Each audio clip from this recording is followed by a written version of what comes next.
अस्सलाम वालेकुम। जैसे कि मैंने आपको बताया था कि मैं यूएसए ह्यूस्टन जब भी जाऊंगा सर कामरान मखदूम साहब से मिलूंगा और आप लोगों की भी डिमांड थी, तो finally thank you very much sir आपके टाइम का। आप सबके जो क्वेश्चंस थे इंशाल्लाह आज हम लोग कोशिश करेंगे उसको कि स्टेप बाय स्टेप लेके चलें, क्योंकि टॉपिक इतने ज़्यादा हम लोग कवर नहीं कर पाएंगे। तो सर हम लोग स्टार्ट लेते हैं इंशाल्लाह, फिर एक सिलसिला आपके साथ चलता रहेगा ताकि लोगों को एक अच्छी एजुकेट कर सकें हम लोग इस सिलसिले में।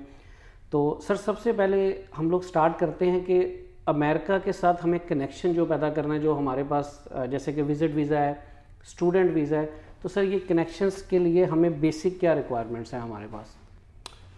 पहले तो शुक्रिया हसीब कि आप स्पेशली आए और आपने वक्त निकाला। मैं तो यहीं बैठा रहता हूँ, ये मेरा दफ्तर है। तो और फिर ये कि आप लोगों तक मालूमात पहुँचाते हैं through your videos, through your other applications, and उम्मीद है लोग उससे मुस्तफ़ीद भी होते होंगे। तो through your channel what I want to discuss is कि जब भी आपका पहला ताल्लुक होता है, एज दे से in English, the first impression is the last impression, right? तो ये वो इम्प्रेशन होता है जो आप करते हैं अपने किसी भी एप्लीकेशन के ज़रिए, राइट सर। और एप्लीकेशन क्या है वो हम यहाँ फाइल करते हैं। We file the form DS-160। ये वो DS-160 फॉर्म है जिसके ज़रिए आप कहते हैं कि जी हम अपना वीज़ा फाइल कर रहे हैं, और उसमें you have to be truthful and honest. Right. कुछ गलतियां या कुछ ओवर उल्लुक हम कर देते हैं। हम कहते हैं भाई वो किसी एजेंट को दे दो, वो भर देगा फॉर्म, तो विजिट पे ही जा रहे हैं ना, क्या फ़र्क पड़ता है? क्या फ़र्क पड़ता है, बिल्कुल। और क्या चाहिए, क्या पासपोर्ट चाहिए, ठीक है वो दे देंगे, और बस लिख दो अभी मैं जो काम कर रहा हूँ बस। No, it's better that you write each and everything that you have been doing so long and don't make up things. क्योंकि जब आप इंटरव्यू पे जाते हैं तो ऑफिसर आपकी शक्ल देख रहा है और आपकी वो एप्लीकेशन देख रहा है। अब उस एप्लीकेशन में और आपकी बॉडी स्ट्रक्चर में पता लग जाता है कि आप जो बात कर रहे हैं वो उससे अलाइन हो रही है या नहीं। राइट। तो body language speaks for itself. Right sir. कई दफ़ा एक 16 या 15 साल का लड़का या लड़की अपने आप को प्रॉपरली एक्सप्रेस कर पा रहा है क्योंकि उसका एक्सपोजर है, जो वही एक 40 या 42 साल वाला नहीं कर रहा। बिल्कुल। और एजेंट जो है वो आपके लिए एक अननोन शख्स है, उसे कुछ पता नहीं आपने ज़िंदगी कहाँ गुजारी, क्या है कि आप उसे एक अपना पासपोर्ट देते हैं और कहते हैं भर दो। एग्जैक्टली। और नुकसान ये भी होता है कि कई दफ़ा आपने जो अपनी वीज़ा एप्लीकेशन में चीज़ लिखी, चाहे आपका केस अप्रूव हो या डिनाइड हो, वो चीज़ वहीं पर रह जाती है। बिल्कुल सर, ये एक कंसर्न है लोगों का कि ये जो डाटा है, मैंने एक दफ़ा एप्लीकेशन फिल कर दी, ये डाटा कब तक इनकी डाटाबेस में रहता है? आसान लफ्ज़ों में कभी भी नहीं जाता। So it's lifetime. Oh, it is there, it is so much there कि आपने अपने विजिट वीज़ा एप्लीकेशन में जो चीज़ भरी, चाहे आपको वीज़ा मिले या ना मिले, वो रहता है वहाँ पे। फिर लोगों के ज़हन में ये होता है कि जी वो मैं तो अभी पाकिस्तान में हूँ तो मैं ना दुबई चल जाऊँगा, दुबई से फाइल कर दूँगा। वहाँ भी यही हाल होता है। वो डाटा सेंट्रलाइज है पूरा। Oh yes, and we have had examples कि जहाँ पे एक साहब ने पाकिस्तान में, जब वो पाकिस्तानी थे, एक वीज़ा फाइल किया और वो वीज़ा डिनाई हो गया। लेट्स से उन्होंने फ़ाइल किया एज कामरान, और उन्होंने कहा कि जी ये मेरा नाम है, कामरान है। वो गवर्नमेंट ने कहा नहीं, वीज़ा नहीं देंगे। तो कामरान ने कहा अच्छा मैं अपना नाम ना सलमान रख लेता हूँ। सलमान के तौर पे अप्लाई किया। उन्होंने कहा भी तुम तो कामरान हो, हम डिनाई कर रहे हैं और तुम्हें पकड़ रहे हैं। तो वहाँ से मैंने अपनी जान बचा ली, मैं आ गया। वो हुआ था आज से 17, 18, 20 साल पहले। अब मैं ब्रिटिश नेशनल हूँ और मैं ब्रिटिश नेशनल हूँ, मुझे तो वीज़े की ज़रूरत ही नहीं है। एग्जैक्टली। मैं आता हूँ एयरपोर्ट पे, ब्रिटिश पासपोर्ट दिखाता हूँ, वो कहते हैं भाई कामरान, आज से 18 साल पहले आपको वीज़ा हमने रिफ्यूज़ किया था। ऑलराइट। अचानक मेरी मुस्कुराहट नीचे हो जाती है। मैं कहता हूँ नहीं मैं ब्रिटिश हूँ। कहते हैं हाँ मानते हैं आप ब्रिटिश हो, लेकिन कभी तो थे पाकिस्तानी, और जब पाकिस्तानी थे उस वक़्त हमने आपको इस वजह से डिनाई भी किया था। एग्जैक्टली। मैं कहता हूँ अच्छा अब मैं क्या करूँ? कहते हैं भाई एज ए ब्रिटिश तो हम आने नहीं देंगे, अब जाओ वेवर अप्लाई करो या वीज़ा अप्लाई करो, फिर देखेंगे। तो जो आपके सवाल का जवाब है कि क्या वो धुल जाता है, कभी नहीं डलता, वो हमेशा रहता है। इसलिए बहुत अहम है हसीब कि आप जब भी फाइल करें you disclose the true and complete facts. Because sir बहुत से लोग मतलब ये जो एजेंट्स बैठे हैं जिनका खुद एक्सपीरियंस नहीं है, मतलब they are just doing the business and misguide the people, उनका सर एक कंसर्न है कि अगर आपके मतलब सपोज करें हसीब ने वीज़ा अप्लाई करना यूएस का, मेरे पेरेंट्स इधर हैं, इन केस किसी ने असाइलम क्लेम किया है या वैसे, तो दे ऑलवेज इनकरेज पीपल कि नहीं आप नहीं बताओ। अब सर इसमें क्या नुकसान होता है जब आप अपना ये डाटा छुपा लेते हैं कि मेरे पेरेंट्स या रिलेटिव्स या कोई जानने वाला यहाँ पे यूएसए में है? पता है उन्हें सब कुछ आपके छुपाने से, क्योंकि देखें आपने अपनी एप्लीकेशन में अपने वालिद का नाम लिखा, वालदा का नाम लिखा, उनके डेटाबेस में है कि वो यहाँ पे हैं। एग्जैक्टली। फिर फर्ज करें just for the purposes of discussion आपने झूठ बोला, आपको विजिट वीज़ा मिल गया। जब आप यहाँ आते हैं, यहाँ आके आप कोई ना कोई और काम करते हैं, राइट? आपने F1 फाइल किया, E2 फाइल किया, H1B किया, कुछ ना कुछ किया, माँ बाप का नाम आता है, आप फिर भी वो नाम तो उनका लिखना है। एग्जैक्टली। तो झूठ एक ऐसी चीज़ है जिसके वैसे ही पैर नहीं होते। बिल्कुल। और यूएस मामलात में उसका फ़ायदा बिल्कुल नहीं है, क्योंकि वक्ती तौर पे तो शायद आपको कुछ मिल जाए, in the long run you don't get anything. Haseeb अगर आप नोट करें तो आजकल एक, जब से ट्रंप आया है तो एक हवा में एक लफ्ज़ बहुत गूंज रहा है, रिवोकेशन। एग्जैक्टली। वो रिवोक हो गया। पहले होता था सिर्फ कैंसिल हो गया। कैंसिल का मतलब आपने एक चीज़ अप्लाई की, उन्होंने नहीं दी, वो रिफ्यूज है। रिवोक का मतलब कि मेरे पास ग्रीन कार्ड है, मैं सिटीज़न हूँ, वो रिवोक हो रहा है। क्यों हो रहा है? क्योंकि उन्हें अब पता लग रहा है कि आपने इस पूरे प्रोसेस में कहीं ना कहीं कोई झूठ बोला था। झूठ बोला था। दो चीज़ें, एक वो कहते हैं फ्रॉड और दूसरा है मिस रिप्रेजेंटेशन। फ्रॉड क्या है कि मैं जानबूझ के एक झूठ बोल रहा हूँ, और मिस रिप्रेजेंटेशन है जो चीज़ मुझे बोलनी चाहिए थी वो मैंने कंप्लीटली नहीं बताई। तो क्यों आप, क्योंकि देखें अभी आप पाकिस्तान में बैठे हैं या दुबई में बैठे हैं, आपने वीज़ा अप्लाई किया, मिल गया तो बहुत अच्छा, नहीं मिला तो आप दुबई में बैठे हैं। बिल्कुल। अब अगर आपको झूठ की बेस पे कोई वीज़ा मिल भी जाता है और आप यूएस आ भी जाते हैं और आप यहाँ पे पैर जमा लेते हैं, आपका घर है, आपका कारोबार है, बच्चे हैं, और अब अगर आके कान से आपको कोई पकड़ता है और कहता है बाहर निकलो, तो अब तो ज़्यादा आपके स्टेक्स हैं। डेफिनेटली। तो बाय द बुक आएँ, जो आप ओरिजिनल हैं वो करें। और इसी हवाले से आपकी लाइफ में जो कुछ हुआ वो आप बेहतर जानते हैं ना। बिल्कुल। एग्जैक्टली। अगर आपने किसी एजेंट से बात भी करनी है तो एजेंट से कहें कि जी मैं आपके साथ बैठूंगा, मैं आपको बताऊंगा, मेरी टाइपिंग स्किल्स इतनी अच्छी नहीं, आप टाइप कर दो। आप टाइप कर दें। और वो भी शायद आज से 20-25 साल बेहतर पहले था, अब तो हर कोई, एवरीबॉडी इज टाइपिंग। और सर आई थिंक सो अगर सपोज करें वो आपसे सर्विसेज ले रहा है या किसी और से ले रहा है, एटलीस्ट उसे चेक करना चाहिए सबमिशन से पहले। 100%। तो इसी में एक चीज़ मैं और ऐड करूंगा हसीब, सिर्फ चेक नहीं करना चाहिए, keep copies. Yes, all the time. Absolutely. कोई अटर्नी फाइल करे, कोई लीगल असिस्टेंट फाइल करे, थर्ड पर्सन फाइल करे, वो खुद करे, एक चीज़ का हमेशा ध्यान रखें, और ये कुछ और वीडियोस में मैंने बात की है कि आप कॉपी ज़रूर रखें, क्योंकि इंसानी जहन वक्त के साथ साथ आप चीज़ें भूल जाते हैं। कॉपीज़ होती हैं, आप उसमें देख लेते हैं क्या मैंने क्या लिखा था। बिल्कुल। तो चाहे आप किसी से भी भरवाएं, कोई एजेंट हो, अटर्नी हो, anybody, do keep copies with you because that helps you a lot. Sir कुछ केसेस में हमने देखा कि वही लोग एजेंट से, जैसे आपने अभी बताया, वो भर देते हैं फॉर्म, लेकिन जब वो इंटरव्यू पे जाते हैं उनको यही नहीं पता कि मेरे फॉर्म में क्या भरा हुआ है। एब्सोल्युटली। पेपर और बॉडी मैच नहीं करते आपसे, तो वो अंदर लिख देंगे कि मैं बिजनेसमैन हूँ and he is not a businessman, तो भी आपको प्रॉब्लम्स आती हैं। प्रॉब्लम्स इसलिए भी आती है ना because it's not the truth. Exactly. और फिर इन्फ्लेट कर देते हैं चीज़ें। बिल्कुल।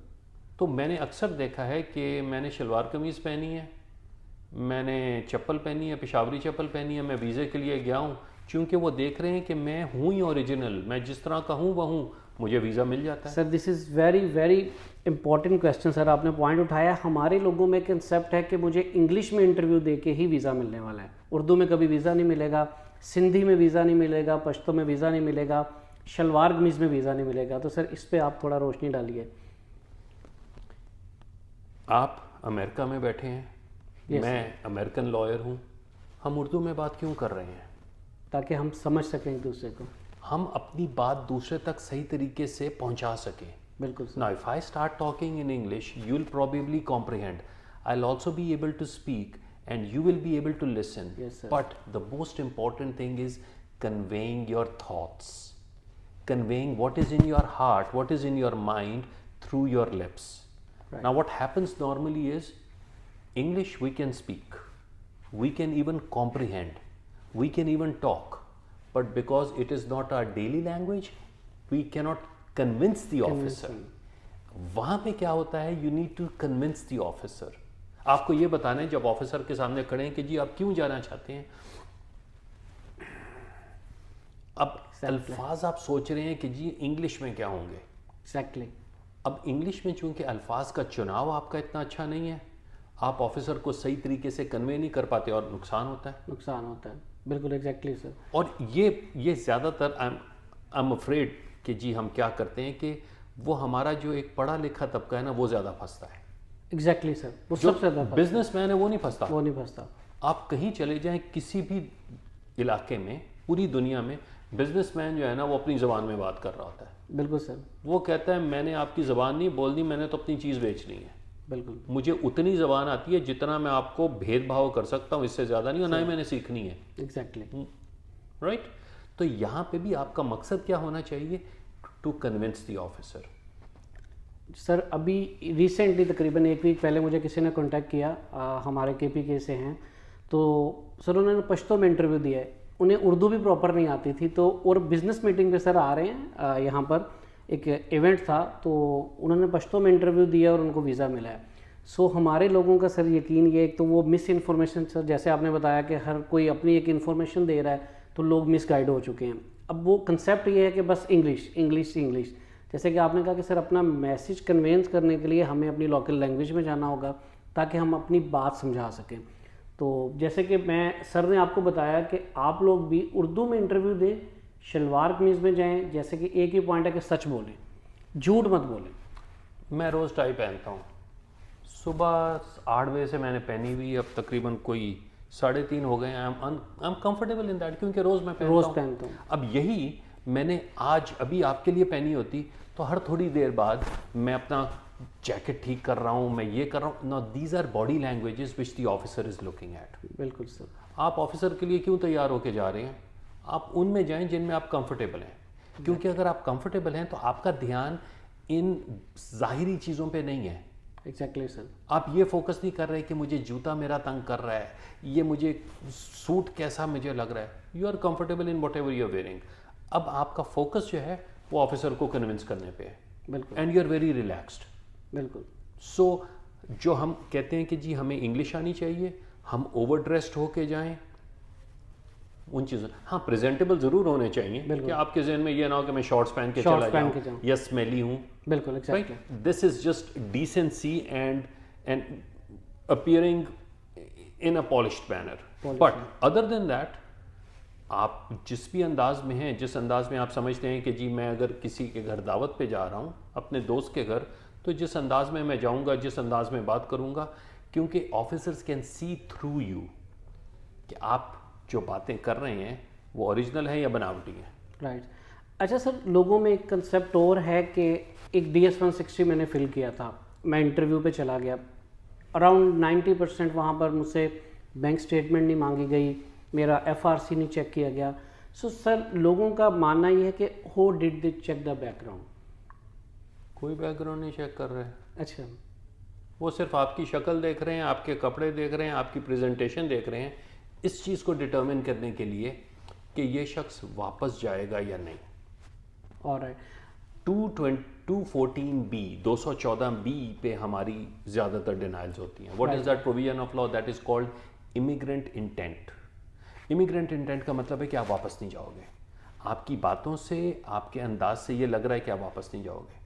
तो मैं अब वहाँ पे अपनी बैंक स्टेटमेंट लेके जा रहा हूँ, मैंने होटल की रिजर्वेशन करवा ली है, मैंने जहाज़ की टिकट भी ली हुई है, जबकि मुझे पता ही नहीं वीज़ा भी मिलेगा या नहीं। It doesn't add.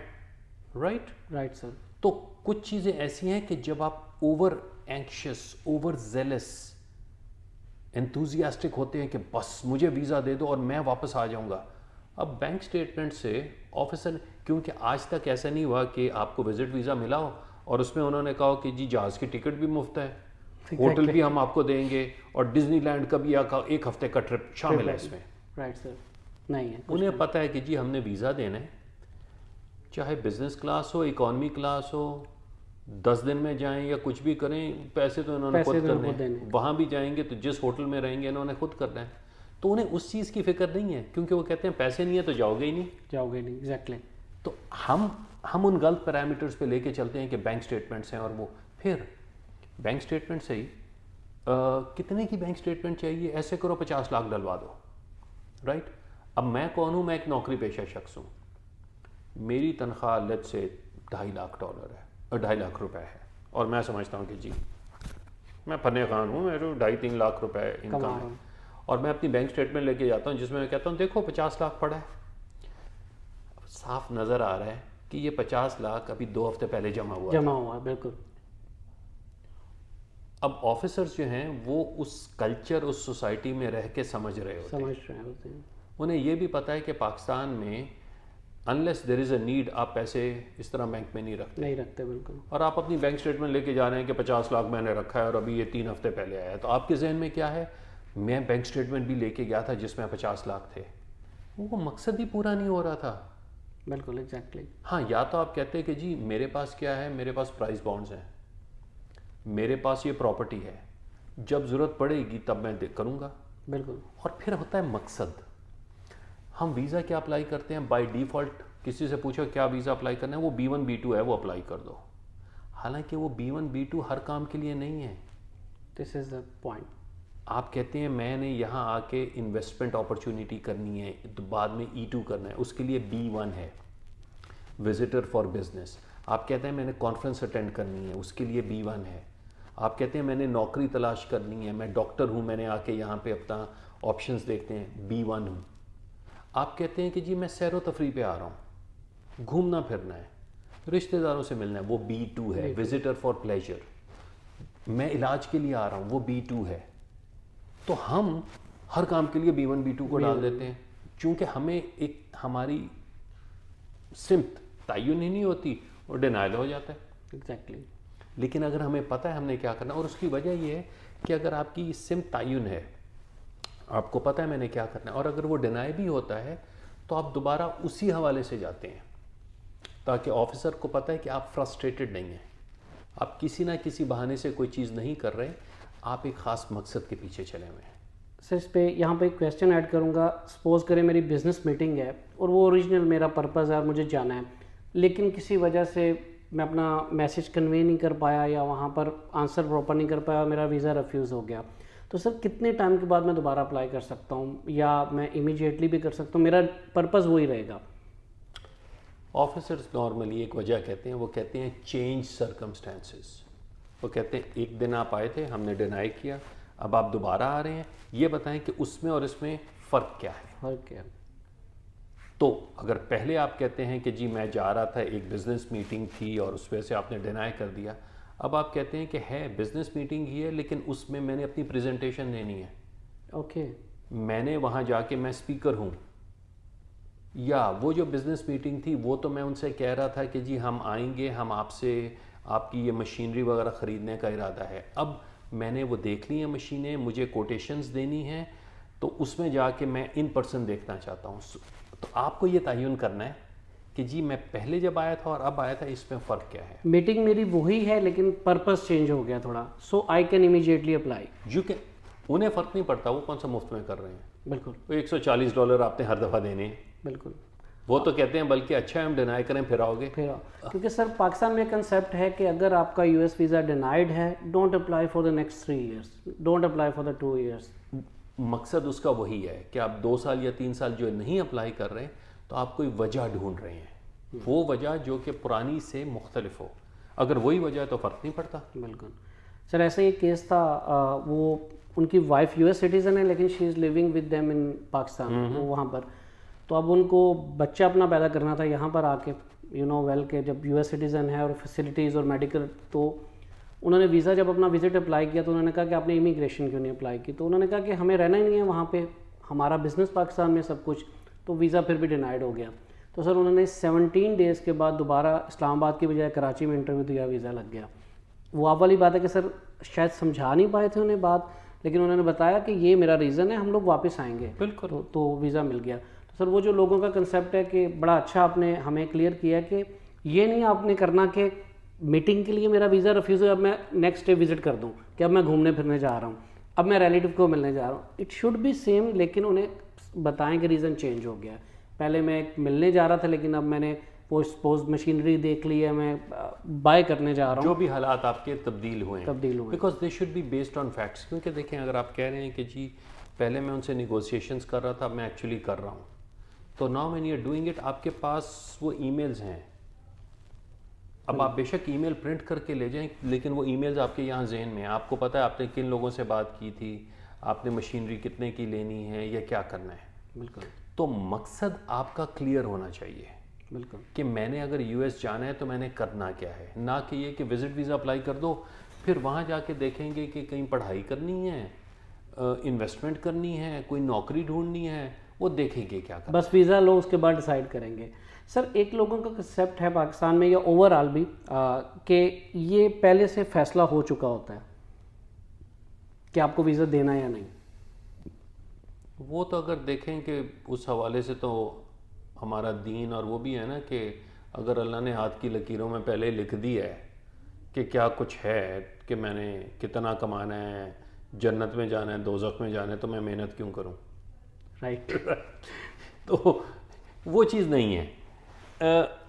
ऑफिसर्स आपके आने से पहले किसी हद तक देख लेते हैं, किसी हद तक नहीं भी देखते, वो एप्लीकेशन को रिव्यू कर लेते हैं। और एप्लीकेशन में प्राइमरीली वो ये देख रहे होते हैं आप हैं कौन, आपका नाम क्या है, फिर कुछ फैक्टर्स ऐसे कि भाई आप कहीं ऐसे ममालिक में तो नहीं गए जो हमारी हिट लिस्ट में हैं, right. They don't want to do that. हाँ, किसी हद तक वो ये ज़रूर देखते हैं कि वो सिस्टम में आपका बैकग्राउंड चेक देख लेते हैं, और बैकग्राउंड चेक इस तरीके से कि जो हसीब हैं, ये जो कामरान हैं, ये कहीं किसी और नाम से तो कभी डिपोर्ट नहीं हुए थे या कुछ ऐसे नहीं हुए थे, उस हद तक ज़्यादा नहीं। बाकी वो जब आप जाते हैं, आपकी शख्सियत से, आपकी बातचीत से उससे अंदाज़ा करते हैं कि जी आप किस मकसद के लिए आए हैं। सर एक केस था, मतलब बड़ी अच्छी प्रोफाइल थी, इवन यूरोप जा चुके थे, यूके जा चुके थे, एंड 50,000 प्लस दिरहम्स उनकी दुबई में सैलरी है, एंड इट गॉट डिनाइड। जब मैंने सर मुझसे डिस्कस किया उन्होंने कि वीज़ा ये मेरा डिनाइड हुआ है, तो सर जो टून थी उनकी, डेट इज़ लाइक आप जैसे ऑर्डर कर रहे हैं। सो आई फील डैट के वीज़ा ऑफिसर के सामने आप किस टोन में सर आपको जाना चाहिए। देखिए आप जॉब अच्छी कर रहे हैं, लेकिन वो आपकी प्रोफेशन इज़ डिफरेंट। तो सर लोगों में ये भी कंसेप्ट है कि how should we speak with the visa officer. देखिए कुछ चीज़ें ऐसी हैं हसीब के एहतराम हर किसी का होना चाहिए। मैं अगर कोई अपनी कंपनी का CEO हूँ तो अपनी कंपनी में हूँ। मैं अगर कहीं खाना खाने जा रहा हूँ और मैं वेटर के साथ बदतमीज़ी से पेश आ रहा हूँ, तो वो मेरे किरदार की रिफ्लेक्ट कर रहा है। एग्जैक्टली। वो वेटर को अपने उस बिल से ताल्लुक़ है, उसे ये ताल्लुक़ नहीं है मैं कौन हूँ, मैं CEO हूँ या कौन हूँ, राइट। बिल्कुल। तो तालीम आपके अंदर निखार लेकर आती है, आपके अंदर ठहराव लाती है, आपको ये बताती है कि आप एक सुलझे हुए इंसान कैसे हैं। अब इसमें it's sort of a balancing act. मैं ये भी नहीं कहता कि अपने आप को बिल्कुल गिरा दें, कि आप वहाँ जाएं और आप उनसे कहें भाई आप तो माई बाप हैं, आपने मुझे जन्नत का वीज़ा दे देना है। एग्जैक्टली। ना ही आप इतनी अकड़ में जाएं कि तू जानते नहीं हो मैं कौन हूँ। उसकी वजह यह है कि वीज़ा ऑफिसर होता है, उसे काउंसिल जनरल या एम्बेसडर भी ये नहीं कहता कि भाई इसका वीज़ा दे दो। तो करना होता है तो फिर एम्बेसडर खुद करता है, वो वीज़ा ऑफिसर को नहीं देता। तो वीज़ा ऑफिसर अपने मुताबिक उसने जो भी फैसला करना है। तो आप अगर एक नॉर्मल ह्यूमन बीइंग की तरह जाते हैं, उस शख्स को उसकी इज्जत देते हैं। अब आई कंप्लीटली कॉम्प्रिहेंड के वो जो वीज़ा ऑफिसर है वो भी इंसान है। एग्जैक्टली। उसके भी अच्छे और बुरे दिन हैं। उससे आप शाम को मिल रहे हैं जिसमें सुबह उसके साथ 4 लोग लड़के गए हैं, उसका मूड ख़राब है, राइट। अब उसने आपका डिनाई किया तो उसमें आपकी गलती नहीं थी, लेकिन किस्मत थी आपकी। सर इट्स मीन कि दिस हैपेंड कि मतलब इंसान है, उसका मूड अफेक्ट करता है। Absolutely. And they have authority. आप बिल्कुल देखें ना, वो हर किसी का अथॉरिटी है।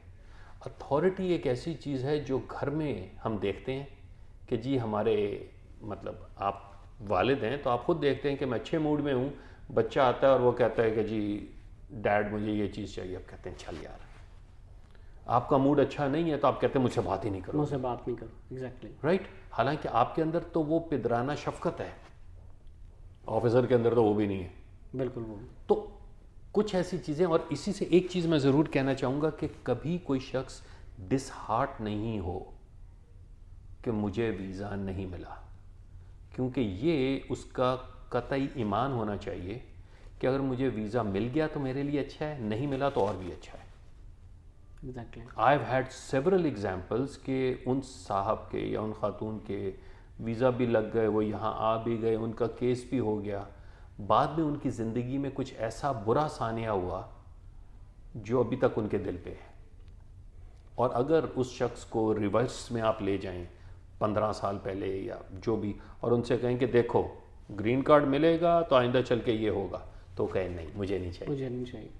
तो हमें डिसहार्ट नहीं होना चाहिए, क्योंकि अल्लाह ने जो हमारे लिए लिखा है वो लिखा है। लेकिन अगर आप ऑनेस्टी से चलेंगे तो आपको डर नहीं होगा कि जी पिछली मेरी 5 साल की हिस्ट्री देख लो या 20 की देख लो, कोई प्रॉब्लम नहीं है। सर जैसे कि अब आपका एक माशाल्लाह कितने इयर्स का एक्सपीरियंस है इस फील्ड में, आपका एक नाम भी है, तो सर जैसे कि आपके पास कोई आदमी आया, जैसा मैं सपोज करे आया हूँ, मैं विजिट वीज़ा आपके पास अप्लाई करने आया हूँ, सर मुझे श्योर है कि आप मुझसे बात करते हुए मेरी जो इंटेंशन है जान लेंगे। पहली चीज़ ही मैंने वही देखनी है आपकी। तो सर आपको मेरे ख्याल से आपके एक्सपीरियंस से पता चल जाएगा कि ये बंदा किस मकसद के लिए जा रहा है।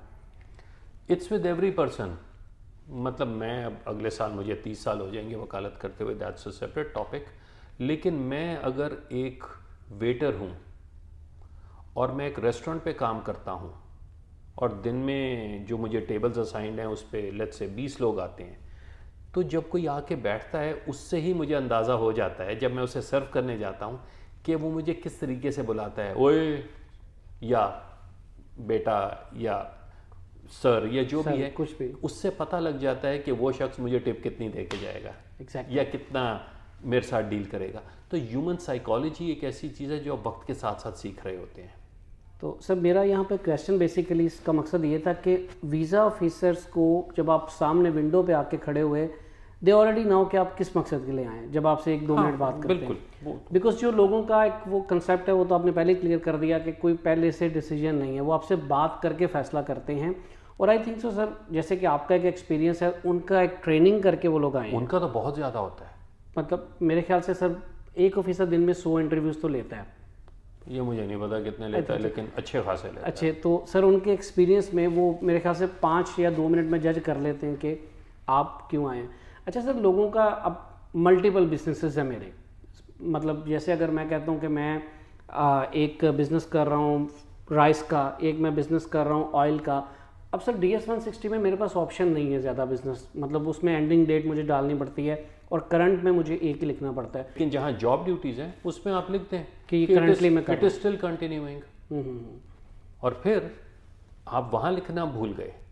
तो this is the other thing Haseeb के विजिट वीज़ा मैंने फ़ाइल किया DS-160, उसमें मुझे एहसास हुआ कि गलती हो गई, ये चीज़ यूँ लिखनी चाहिए थी। जब मैं इंटरव्यू पे जा रहा हूँ तब मैं ऑफिसर से कह दूँ, मैं कहूँ देखो ये DS-160 था, चाहे मैंने एजेंट के ज़रिए भरवाया था या कुछ भी, मुझसे गलती हो गई, इसकी करेक्शन आप कर दें। वो आप पहले से लिख के ले जाएं। And they can do. Yes, officer की आसानी के लिए कि जी ये पॉइंट नंबर 6 था या ये चीज़ थी, ये गलती हो गई थी, या इसकी तस्दीक कर दो, दैट्स इट। क्योंकि फिर आप ये कह सकते हैं कि मैं जो गलती मेरी फॉर्म भरने में हुई थी उसकी तस्हीह मैंने इंटरव्यू के वक्त कर दी थी। सही। सर कुछ लोग यहाँ पर जॉब करते हैं US कंपनी के साथ रिमोटली, जैसे कि मैं कहता हूँ कि मुझे यहाँ पर ऑफ़र हुई कि आप पाकिस्तान में बैठे हैं लेकिन आप हमारे लिए काम करें। सर उनको विज़िट वीज़ा अप्लाई करते हुए प्रॉब्लम्स आती हैं, जो हमने देखा कि उनको शायद ये कि आपकी टाइज US के साथ बहुत स्ट्रॉन्ग हैं, आप वापस आएंगे या नहीं आएंगे। सर उसके लिए क्या सोल्यूशन उनके लिए हो सकता है? अगेन वही बात, आ क्यों रहे हो? So the question again comes to, मैं एक पाकिस्तान में बैठा हूँ और मैं US कंपनी के लिए काम कर रहा हूँ, राइट? यही आपका प्रोपोजिशन है ना, और मुझे सैलरी जो अमेरिका से आती है। बिल्कुल। अब मैं जब विजिट वीज़ा फाइल करता हूँ तो सवाल वही है, भाई आ क्यों रहे हो? अब या तो उसमें मैं लिखूँ कि मैं हाई अचीवर था, मेरी कंपनी मुझे अप्रिसिएशन देना चाहती है, मुझे बोनस देना चाहती है, मेरी कंपनी मुझे एक्नॉलेज करना चाहती है, उन्होंने कहा है तुम एक अच्छे शख्स थे, तुमने हमारे साथ ये किया, हम तुम्हें रिटर्न टिकट दे रहे हैं, कोई वजह होनी चाहिए। राइट। अब अगर मैं ये कह रहा हूँ कि जी मेरी तो अमेरिकन कंपनी है, वो मुझे करती है, मैं जाके उन्हें विजिट करना चाहता हूँ, तो क्यों विजिट करना चाहते हो? रीज़न चाहिए। There has to be a good reason which is backed with evidence, and some of this evidence is very good. क्या कि जी पाकिस्तान से बैठे हुए आपने हमारे लिए इतना कुछ किया। यही आप जो बात कर रहे हैं, आई वॉज प्लेजेंटली सरप्राइज्ड कि माशाल्लाह हमारे पास इतना टैलेंट है कि पाकिस्तान में बैठे हुए लोग वो कई hundred of thousands of dollars कमा रहे हैं। बिल्कुल एग्जैक्टली सर, ऐसा ही है। तो वो एक शख्स अगर पाकिस्तान में बैठा हुआ 1 लाख से ज़्यादा डॉलर कमा रहा है, आई सल्यूट द पर्सन। तो उसका तो पूरा हक बनता है कि वो कहे कि देखो मैंने अगर ये सारे काम किए तो मेरी कंपनी मुझे बुला रही है और वो मुझे अप्रिसिएट करना चाहती है, वो अपनी एनुअल मीटिंग में मुझे रिकग्नाइज करना चाहती है, ये मुझे बोनस के तौर पे ये कर रही है। एग्जैक्टली। That's helpful. हम करते क्या, हम कहते हैं कि जी हमने तो घूमने फिरने जाना है। बिल्कुल एग्जैक्टली। और फिर घूमने फिरने की बात ये है कि आप माइंडसेट देखें कि मैं पाकिस्तानी हूँ, घूमना फिरना है और मैंने डिज्नीलैंड देखना है, तो आजकल के ज़माने में वो फार ईस्ट एशिया में, यूरोप में, ऑस्ट्रेलिया में, वहाँ हर जगह ये चीज़ें बनी हुई हैं। एग्जैक्टली ऐसा ही है। दुबई करीब है। बिल्कुल।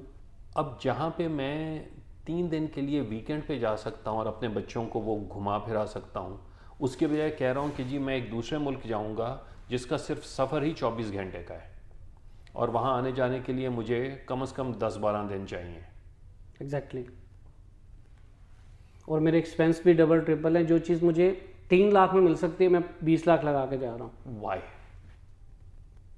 सो मैनी अ टाइम्स देखें, it should be common sense, things should add up. बिल्कुल। क्योंकि if things are adding up you can convince the officer. और सर इसमें एक और लोगों का बड़ा कंसेप्ट है कि मुझे अगर यूएसए का विजिट वीज़ा भी अप्लाई करना है, सपोज मैं न्यूयॉर्क देखने आना चाहता हूँ, मैं बड़ा अच्छा बिजनेसमैन हूँ, मेरे फाइनेंशियल्स भी अच्छे हैं, मैं मैरिड हूँ, मेरी एज 40 प्लस है, लेकिन इससे पहले मुझे किसी यूके शेंजन कंट्रीज़ में विज़िट करना ज़रूरी है। सर इसके बारे में आप क्या कहते हैं? एक गलतोलाम या एक कॉमन मिसकंसेप्शन ज़रूर है कि जी आपकी ट्रैवल हिस्ट्री होनी चाहिए। तो मकसद होना चाहिए। अब मैं आ रहा हूँ, मेरा कपड़े का काम है, मेरा सियालकोट में वो स्पोर्ट्स का काम है, लेदर गुड्स का है, सर्जिकल इंस्ट्रूमेंट्स का है, और मेरा ज़्यादातर माल अमेरिका आता है। तो मैं तो यहाँ बिज़नेस के लिए आ रहा हूँ, मैं किसी और मुल्क के लिए क्यों जाऊँगा? एग्जैक्टली। मुझे अपनी टूरिज्म नहीं दिखानी, मुझे बिजनेस मीटिंग दिखानी है। और फिर अगर आप कहते हैं कि जी मैंने आना भी है यहाँ पे, again things should add up. मैं महीने का कितना कमाता हूँ? लेट्स से अगेन मैं महीने का 5 लाख कमाता हूँ, और 5 लाख कमाने के बाद मैं बचाता कितना हूँ? लेट्स से मैं 2.5 लाख बचा लेता हूँ। साल के मैंने 30 लाख बचा लिए। एग्जैक्टली। अब ये 30 लाख जो हैं ये मेरे बनते हैं यहाँ के मुताबिक तकरीबन $10,000। $10,000। अब मैं कौन हूँ कि मैं हूँ, मेरी बीवी है और मेरे लेट्स से 3 बच्चे हैं, और मैंने साल के, और ये एक हैंडसम अमाउंट है जो मैं कमा रहा हूँ पाकिस्तान में, राइट? तो मैं पाकिस्तान की अच्छी इलीट में शामिल हो गया हूँ। मैं अब अपने बच्चों को यहाँ ला रहा हूँ और अपने पूरे 1 साल की बचत उन पे लगा रहा हूँ। अगेन बैलेंस नहीं है। हाँ, तो आपने देखना यही है कि जिस तरह रेगुलर आप कहते हैं कि जी हम पाकिस्तान में, हमारे पास वीज़ा ही नहीं है, तो कहाँ जाना है? चलो गलियात में चले जाते हैं, मरी चल जाते हैं, और ख़र्चा कितना करना है? आप अपना बजट रखते हैं। एग्जैक्टली। और बजट आपका कितना होता है? 1 महीने की सैलरी, 2 महीने की सैलरी हो जाएगी। अब पूरे साल की सैलरी तो नहीं इस्तेमाल करने लगे। बिल्कुल। तो अगेन ऑफिसर्स इन्हीं चीज़ को देख रहे होते हैं। अच्छा सर, एक और लोगों में कंसेप्ट ये है जो कि हमारे एजेंट्स, मैं कंसल्टेंट नहीं कहूँगा, तो कंसल्टेंट तो फिर चलें, कुछ एजुकेटेड होते हैं जो आजकल टिकटॉक पे एजेंट्स हैं। सर दे आर सेइंग कि पहले आप अपना वीज़ा अप्लाई करें, फिर वाइफ का करें, फिर बच्चों का। सर इज़ दिस गुड और no? Again boils down to the reason.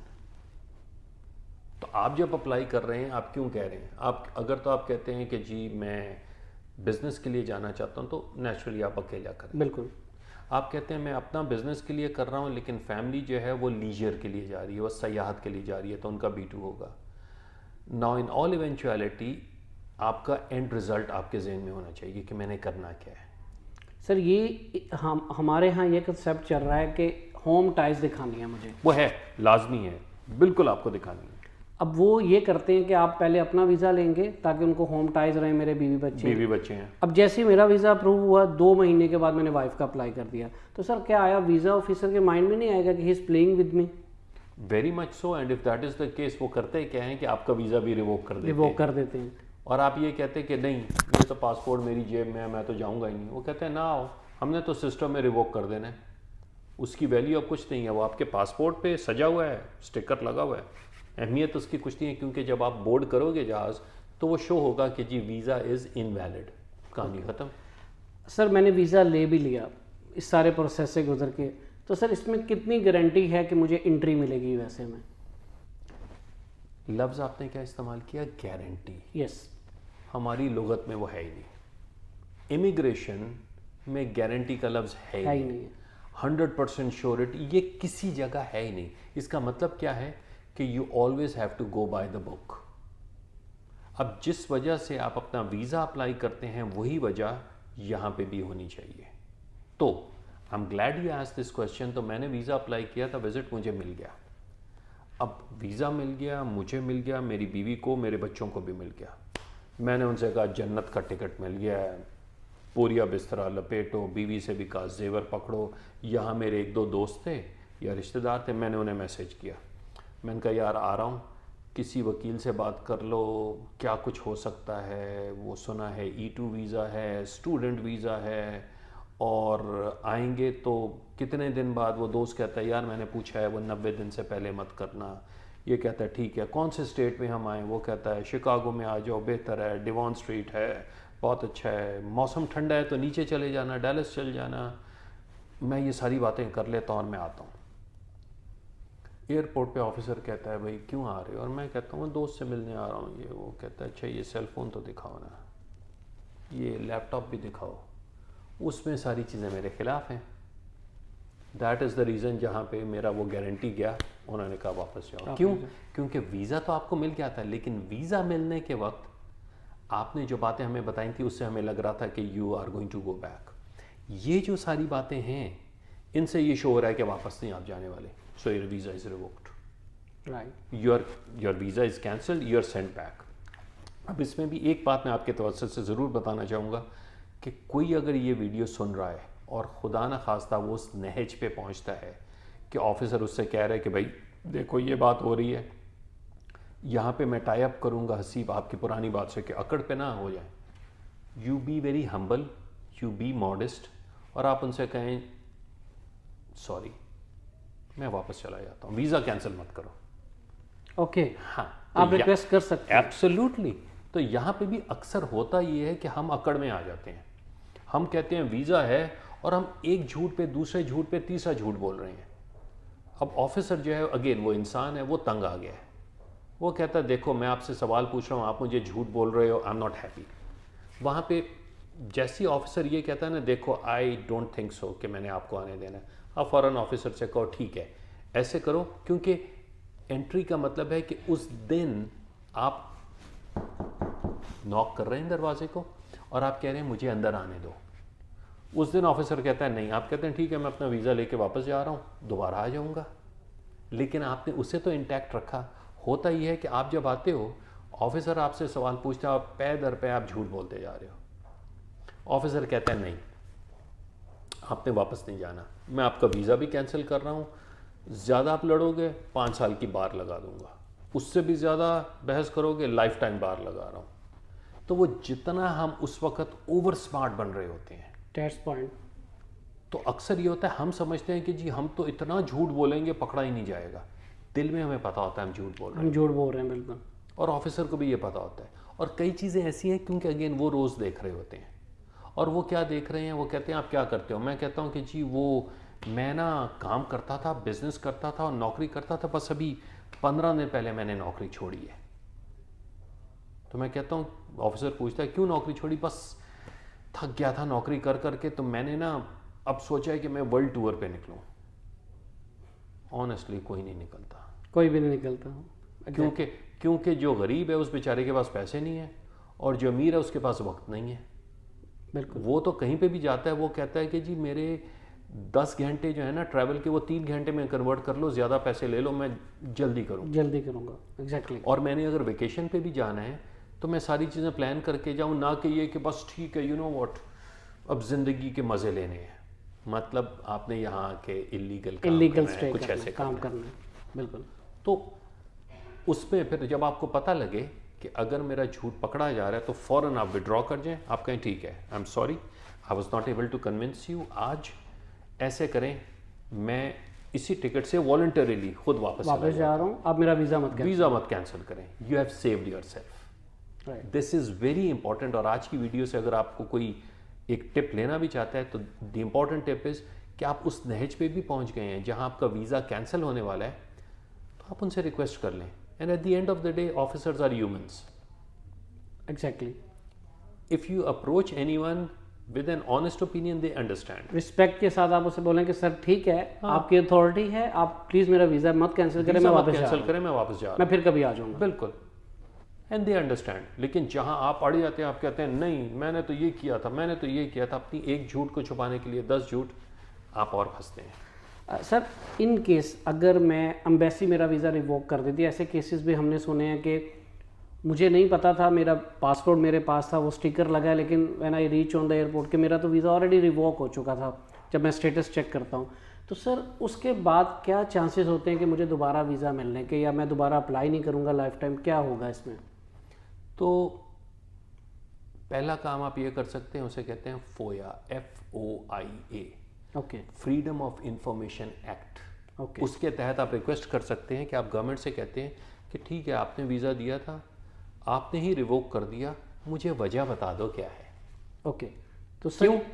Sorry, इसलिए क्योंकि जब उन्हें वो वजह पता लगती है, फिर उस वजह को ओवरकम करके आप दोबारा वीज़ा अप्लाई कर सकते हैं। क्योंकि अदरवाइज अगर आपको वजह नहीं पता, आप दोबारा वीज़ा अप्लाई करेंगे, वो फिर डिनाई कर देंगे। राइट। अब आपको पता नहीं है कि उनके सिस्टम में ऐसी क्या चीज़ है जो आपके खिलाफ है।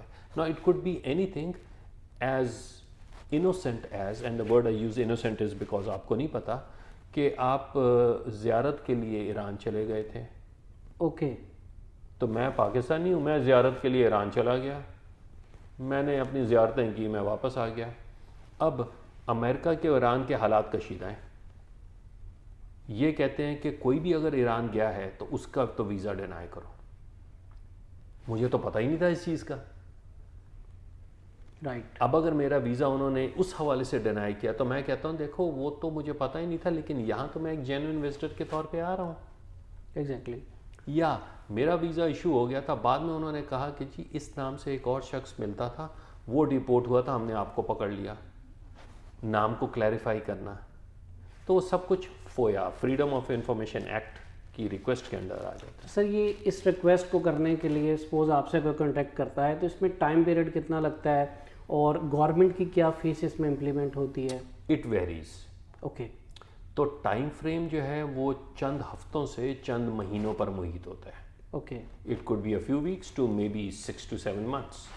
और ये जाता है डिपार्टमेंट ऑफ स्टेट पे, क्योंकि डिपार्टमेंट ऑफ स्टेट वो इदारा है जो एम्बेसीज के ऊपर और यहाँ US के अंदर राब्ता करता है।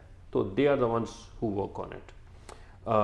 पैसे जो हैं वो उस वक्त हमें बताते हैं, क्योंकि उन्होंने जितना अपना होमवर्क करना होता है, जितने उनके पेजेस होते हैं उसके मुताबिक वो बताते हैं कि कितना चार्ज करते हैं। सर एक बंदा है, उसका वीज़ा रिवोक हो गया, उसने FOIA में इंफॉर्मेशन भी ले ली, और एक वो जिस तरह आपने ईरान की एक एग्जांपल दे दी, तो सर उसमें उसके बाद उसे क्या करना होगा? जैसे आप अटॉर्नी हैं, आपके थ्रू वो मतलब दोबारा से वीज़ा प्रोसेस करेगा, या वो कोई रिक्वेस्ट करेगा स्टेट डिपार्टमेंट को, इमिग्रेशन डिपार्टमेंट को कि मुझे ये आपकी तरफ से हुआ था और ये मुझे दोबारा अपील कोई होगी, या दोबारा से दोबारा जीरो फ्रेश एप्लीकेशन होगी? Fresh application. लेकिन देखना ये है कि मकसद क्या था। ओके।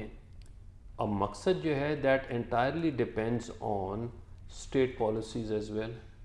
तो मेरे कई क्लाइंट्स ऐसे भी हैं जो कि ईरान में पैदा हुए थे, इस वक्त उनके पास कैनेडियन नेशनैलिटी है।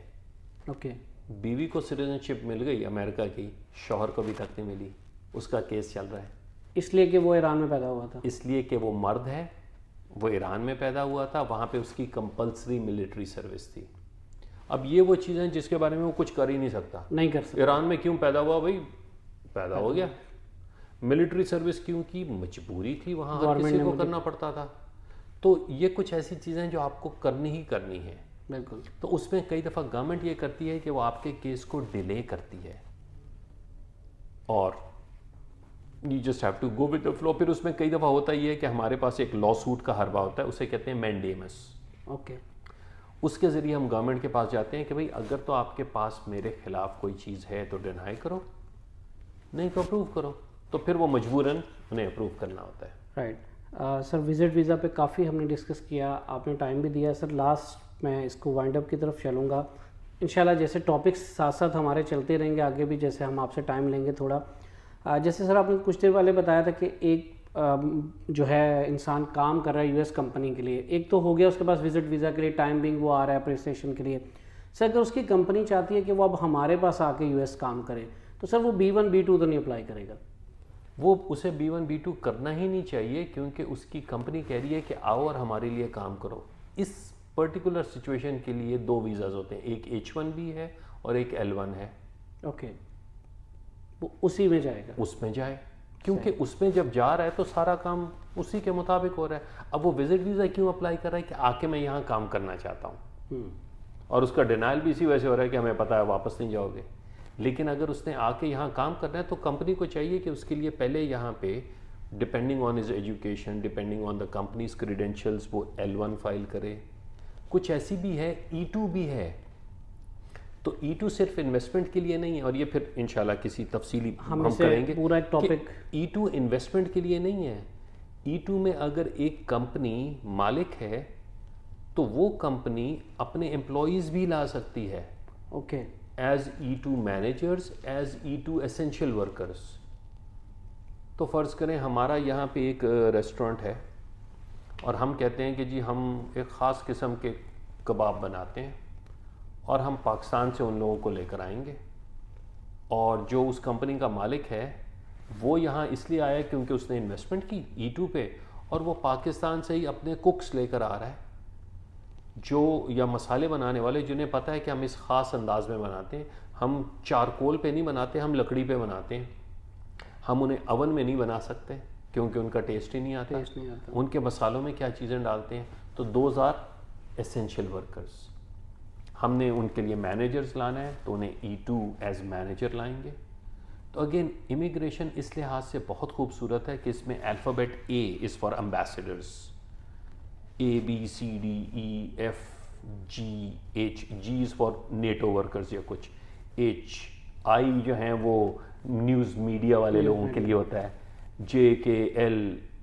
L intra company transferee, M जो है वो पायलट्स के लिए होता है, ठीक है, वो P परफॉर्मर्स के लिए होता है।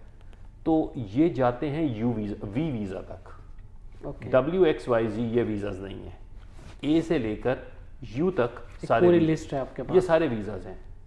तो आपको उस वीज़े के लिए आना है। जिस तरह डॉक्टर्स आते हैं यहाँ पे, वो J1 वीज़े पे आते हैं। ओके। वो एक्सचेंज के तौर पे आते हैं। वो कहते हैं कि हमने आके यहाँ पे अपनी कुछ ट्रेनिंग हासिल करनी है। Those are also avenues. Disneyland अगर आप जाएंगे, मुख्तलिफ जगहों पे, स्की रिजॉर्ट्स पे, वहाँ जो बच्चे और बच्चियाँ काम कर रहे हैं वो J1 वीज़ाज पे आते हैं। ओके। वो विजिट वीज़ा पे नहीं आते, वो J1 उनकी ट्रेनिंग ही होती है। उन्हें कहते हैं कि हॉस्पिटैलिटी इंडस्ट्री में बाकी जगहों पे आप आओ, 6 महीने 8 महीने साल हमारे लिए काम करो और वापस जाओ। So again the beauty of visas is कि वो उस खास मकसद के लिए होता है। राइट। हम क्या करते हैं, हम कहते हैं भाई अमेरिका जाना है, पता नहीं क्या, विजिट वीज़ा फाइल कर दो, विजिट वीज़ा वो इसलिए डिनाई B1 B2 कर दूँ बस, क्योंकि B1 B2 में नहीं हमने जाना। हमारा असल मकसद क्या है, थॉट प्रोसेस क्या है, उसे हमने पकड़ना है। और सर एक और कंसेप्ट ये है कि जैसे मेरे पेरेंट्स इधर हैं, ग्रीन कार्ड, ठीक है, अभी सिटीज़न नहीं है USA, और मतलब उनके बच्चे पाकिस्तान में रहते हैं, जैसे ओवर एज हो गया था उस टाइम नहीं कोई आ पाया, सर वो विजिट वीज़ा अप्लाई करने से बहुत डरते हैं उनका, वो कहते हैं कि नहीं हम लोग तो अभी ग्रीन कार्ड होल्डर हैं, हम लोग यूएस सिटीज़न नहीं है तो हम स्पॉन्सर नहीं कर सकते। तो सर एक कंसेप्ट है लोगों का, इज़ इट नॉट स्पॉन्सरशिप, आप तो एक इन्विटेशन दे रहे हैं, तो सर उनको करना चाहिए या नहीं वीज़ा अप्लाई? वो बुला सकते हैं कि बच्चों को नहीं? अगेन एक ग्रीन कार्ड होल्डर अपने बच्चे को नहीं बुला रहा, एक यूएस सिटीजन अपने बच्चे को, बहन भाई को नहीं बुला रहा। वो जो बच्चा, वो जो बहन भाई बाहर बैठा है, उसे ये बताना है कि मैं यूएस क्यों आ रहा हूँ, मेरे टाइज हैं बाहर। अब अगर मैं कहता हूँ कि जी पाकिस्तान में तो मैं 70,000 कमा रहा हूँ, एग्जैक्टली, और टिकट के पैसे मुश्किल से ही होंगे, लेकिन पता क्या, अमेरिका में जाऊँगा तो मेरे पास घर भी है, मेरे पास उन्होंने गाड़ी का भी बंदोबस्त किया हुआ है, मेरा खर्चा पानी भी उठाएंगे, मुझे घुमाएं फिराएंगे भी, मैं वापस थोड़ी आऊँगा। एग्जैक्टली। तो मैं अपने पैर पे खुद कुल्हाड़ी मार रहा होता हूँ जब मैं कहता हूँ जी वहाँ से मुझे स्पॉन्सरशिप लेटर मिल गया है, उनकी बैंक स्टेटमेंट भी है, उनका कहते हैं उनका तो हमारे साथ ताल्लुक ही नहीं, हम तो आपको देख रहे हैं कि आप वापस आओगे या नहीं आओगे। क्योंकि जब आपने पहले ही बता दिया कि मुझे तो संभालने वाले बैठे हैं, मैं क्यों वापस जाऊँगा। और फिर मेंटालिटी आप देखें, हमारी अप्रोच गलत होती है।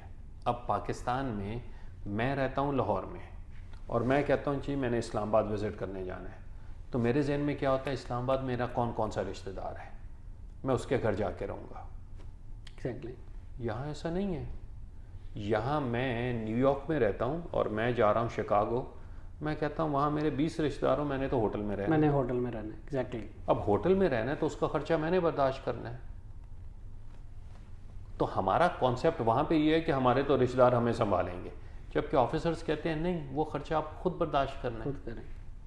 Right sir, thank you very much sir for your time. काफ़ी ज़्यादा लोगों के कंसेप्ट जो हैं वो क्लियर हो गए विजिट वीज़ा को लेकर, और इंशाल्लाह इस सिलसिले को सर हम आपके साथ जारी रखेंगे, और इंशाल्लाह नेक्स्ट हम लोग डिफरेंट टॉपिक पे बात करेंगे ताकि हम लोग लोगों को एजुकेट कर सकें। क्योंकि सर जो आपका नॉलेज है, आपका एक्सपीरियंस है, उससे लोगों को रियल इन्फॉर्मेशन मिलेगी, ना कि आजकल जो सर मैं एक चीज़ देखता हूँ कि मिस इन्फॉर्मेशन बहुत ज़्यादा हो चुकी है। आईटी का जितना ज़्यादा कंसेप्ट आया है, चैट जीपीटी, गूगल, ठीक, लेकिन उतना ही ज़्यादा सर मिस इन्फॉर्मेशन हो गई है। लोग एक सर लास्ट क्वेश्चन है कि लोग एक चीज़ पे बहुत बिलीव करते हैं कि अगर मेरा यूएस वीज़ा लग गया है, दे कम टू मी एंड आपसे क्या सवाल हुए थे and they try to copy me. तो सर इस पे आप एक लास्ट थोड़ा सा बताइए कि इस पे लोगों को क्यों कॉपी करना चाहिए या नहीं करना चाहिए, जबकि मेरी प्रोफाइल डिफरेंट है, मैं बिजनेसमैन था, वो जॉब होल्डर है और वो मुझे कॉपी कर रहा है। सुभान अल्लाह, अल्लाह ताला ने हर किसी को उसकी इनफरादियत से बनाया है, और आप तरक्की तभी करते हैं जब आप अपनी उस इनफरादियत को लेके चलते हैं। Right sir. कॉपी कैट हमेशा कॉपी कैट ही रहता है। और अगर किसी तो आपके पास अगर कोई आता है और कहता है जी बताएं आपने क्या किया, मैं भी उसी रास्ते को लेके चलूँगा, वो नहीं चलेगा। क्यों? क्योंकि वो आप नहीं है। बिल्कुल। वो आपको कॉपी तो कर रहा है, लेकिन उसकी अपनी इनफरादियत ख़त्म हो गई है। तो विज़िट वीज़ा के लिए आप आके ये ज़रूर पूछ सकते हैं कि भाई आपने अप्लाई कैसे किया था, आपने क्या कुछ सवाल जवाब किए थे, लेकिन वो ये नहीं कहे कि जी जो कुछ हसीब ने किया था ना, मैं भी वही कर रहा हूँ। Exactly. क्यों? क्योंकि हसीब की अपनी ज़िंदगी है, हसीब की अपने पर्सनल लाइफ एक्सपीरियंसेस हैं Exactly. जो मेरे साथ नहीं है। तो मैं देखूं तो सही, जिस तरह उर्दू की या पंजाबी की कहावत है ना कि दूसरे का लाल मुंह देख के अपने मुंह पे थप्पड़ नहीं मारनी चाहिए। Exactly sir. तो जो उनके साथ हुआ वो आपसे पूछ लें, अपना खुद करें, किसी कंसल्टेंट को, किसी लॉयर को, उनसे मशवरा ज़रूर कर लें, लेकिन आपको पता होना चाहिए क्या है, क्योंकि जब आप अपनी चीज़ को लेके चलते हैं you have a better chance. Approval या डिनाइल अल्लाह के हाथ में है, लेकिन आपके अप्रूवल या डिनाइल के चांसेस बहुत ज़्यादा हैं, अप्रूवल के ख़ास तौर पे सॉरी, जब आप खुद अपनी चीज़ को लेके चलते हैं, ना कि किसी और पे रिलाई करते हैं। सर हमने तो यहाँ तक देखा है कि लोग DS 160 में लिखते हैं कि मेरा सपोज करें गाड़ियों का बिजनेस है, एंड कोई उन्हें कह देता है कि नहीं आप कह तो रहे हो गाड़ियों का बिजनेस, लेकिन आप टैक्स तो देते ही नहीं हो इतना, और वो आपके टैक्स को असेस करेंगे तो आपका वीज़ा रिफ्यूज़ कर देंगे। तो वहाँ पे जाके कहते हैं नहीं मेरा तो डिपार्टमेंटल स्टोर है छोटा सा। सो सर वहाँ पर ही झूठ पकड़ा गया और आपका वीज़ा रिफ्यूज़ हो गया। Absolutely, absolutely. तो कुछ चीज़ें ऐसी हैं जिस तरह अक्सर मुझसे भी जब बात होती है तो शुरू ये होता है, मैं कहता हूँ जी अच्छा आपका ये गाड़ियों का बिजनेस है, बिल्कुल है, कितने हैं आपके एम्प्लॉयज़? 12 हैं। कहता नहीं ऑन पेपर्स कितने हैं? वो तो कोई नहीं है। मैं कहता हूँ फिर कोई नहीं है, फिर कोई नहीं है। एग्जैक्टली तो always go by the book, क्योंकि फिर आपको कहीं डर नहीं है, कोई फिक्र नहीं है, जो बातें आप कर रहे हैं वो आप ओपनली बता सकते हैं। एग्जैक्टली इवन सर जब मैं अभी 5 दिन पहले 6 दिन पहले जब लैंड हुआ ह्यूस्टन में, तो अब मुझे वीज़ा तकरीबन 4 साल हो चुके हैं लिए, एंड मैं 4th टाइम यूएसए आया हूँ, and he asked me you are still doing same business, it's mean they have record. Oh yes, वो वही चीज़ थी जो मैंने आपको पहले बताया था कि 18 साल 20 साल डेटा होता है। एग्जैक्टली ये डेटा हम भूल जाते हैं वक्त के साथ साथ। वो जब हसीब का नाम आता है, हसीब का पासपोर्ट आता है, they know all those things, कौन हसीब, क्या फाइल किया था, क्या नहीं था, ऑफिसर के notes, all that. And he told me sir कि this is your business, still you have this. मैंने बोला यस। ओ ओके ओके। और उसने मुझे उसके बाद ये नहीं पूछा आप कैश कितने हैं, रिटर्न टिकट किधर है। ही टोल्ड मी कि you was before 2 times in New York. I said yes. उसने कहा तो आप यहाँ पर क्यों आए हो? मैंने कहा इधर मेरे कजन्स हैं, मैं उनके पास आया हूँ, and he is okay to go. अगर सर मैंने झूठ लिखा होता और मैं उसको कह देता नहीं नहीं ये मेरा बिजनेस नहीं है, definitely they will put me in another room. और फिर झूठ के पैर नहीं होते। आई स्टिल रिमेंबर, मैंने अपना बार एग्ज़ाम देना था लॉ का यहाँ पे ना, वकील बनने के लिए, और मैं किसी दूसरे मुल्क गया और मैं जून में वापस आ रहा हूँ। अब जब मैं वापस आ रहा हूँ तो ऑफिसर मुझे कहता है कि वो तुम छुट्टी पे गए थे। मैंने कहा छुट्टी पे गया था क्योंकि बार एग्ज़ाम देना है। तो कहता है 1 महीने के बाद तो बार एग्ज़ाम है। तो उन्हें भी पता होता है कि जी ये वकीलों के जो बार एग्ज़ाम है 1 फरवरी में होता है, 1 जुलाई में होता है। तो कहता छुट्टी पे गए हो तो तुम्हारा इम्तिहान है। I still remember those things कि कुछ चीज़ें ऐसी होती हैं कि जो आपको झूठ नहीं बोलना चाहिए, बिल्कुल, क्योंकि आप खुद अपने पैर पे कुल्हाड़ी मार रहे होते हैं। बिल्कुल sir. Thank you very much sir for your time. आपका भी शुक्रिया आने का, इनिशिएटिव लेने का, और आपके तवज्जुह से जो आपके लिए लोग सुनेंगे। बिल्कुल। ज़िंदगी रही तो मुलाकात होती रहेगी। और आप सर को यूट्यूब पे भी सर अवेलेबल हैं, टिकटॉक पे अवेलेबल हैं। मैं कमेंट्स में इनका कंप्लीट एड्रेस, फ़ोन नंबर, अगर आप सर से किसी भी इमिग्रेशन के रिलेटेड या आपको जैसे कि वीज़ा रिवोक हुआ है उस पर आप फोया करना चाहते हैं, आप सर से कांटेक्ट कर सकते हैं। मैं इनका ईमेल भी ड्रॉप करूँगा। और मैं आपको ये अपने यकीन से कह सकता हूँ कि जो इन्फॉर्मेशन आपको रिलेटिव बेस यहाँ से मिलेगी वो आपको कहीं से नहीं मिलेगी। इसके अलावा कोई इमिग्रेशन केस है आपका, वो भी आप सर से कांटेक्ट कर सकते हैं, एंड दे विल इंशाल्लाह हेल्प यू आउट। सेटलमेंट के प्रोग्राम हैं आपके यहाँ पे, तो बिल्कुल डेफिनेटली आप सर से एक मीटिंग लाजमी करें ताकि आपके जो कंसेप्ट हैं क्लियर हों। क्योंकि सर स्कैम बहुत है मार्केट में। जिनके पास इन्फॉर्मेशन नहीं है, पाकिस्तान में बैठ के लोगों को सर वो डिफरेंट किस्म के वीज़ा के ऊपर कह रहे हैं जी NIW वीज़ा दे देंगे, there is no documents needed, इस तरह के सर उस पे किसी और वक्त बात जी करेंगे। बिल्कुल सर, वो आपका बिल्कुल जस्ट क्योंकि एंड इट्स सो टेरेबल के लोग फ्रस्ट्रेटेड होते हैं ना, उनका भी कसूर नहीं है। बिल्कुल just want to get out. उन्हें जो कोई वो जिस तरह कहते हैं ट्रक की लाल बत्ती दिखाई उसके पीछे तो सर डेफिनेटली हम इस टॉपिक को लाजमी कवर करेंगे किसी टाइम में, बिकॉज सर ये बहुत ज़्यादा स्कैम चल रहा है पाकिस्तान में NIW को लेके। सारे हर किस्म के स्कैम्स हैं। और अनफॉर्चुनेट सिचुएशन ये है कि आज अगर आप टीवी को खोलें और आपको ये ख़बर मिले कि कोई एक्सीडेंट नहीं हुआ, कहीं कोई चोरी चकारी नहीं हुई, सब दुनिया बड़ी सुकून शांति से थी, तो आप कहते हैं ये क्या फजूल खबरें हैं। लेकिन आपको जैसे ही पता लगता है ये जहाज़ क्रैश हो गया था, यहाँ पे इतने लोग मर गए थे, आप अटेंशन आ जाती है। सो अनफॉर्चुनेटली इस वक्त हमारी जो लाइफ है we are geared towards bad news. Exactly sir. तो और लोग उसे बेचने का मंजन बेचते हैं, बिल्कुल कि जी वो ज़्यादा करें। इससे ये नहीं अंदाज़ा होता कि लोगों को आप गलत रास्ते पे लेके जा रहे हो, उन्हें गलत इन्फॉर्मेशन दे रहे हो। अगेन हर किसी का अपना, आई डोंट क्रिटिसाइज एनीवन जिसका जहाँ पे जो लिखा लेकिन सर हमारा काम है कि एटलीस्ट लोगों को रियलिटी बताना। That's always there. Honest opinion देना, वो खुद देखें कि उनके लिए सही रास्ता क्या है। Thank you very much sir once again. At end इंशाल्लाह हम इस सिलसिला को आगे बढ़ाते रहेंगे।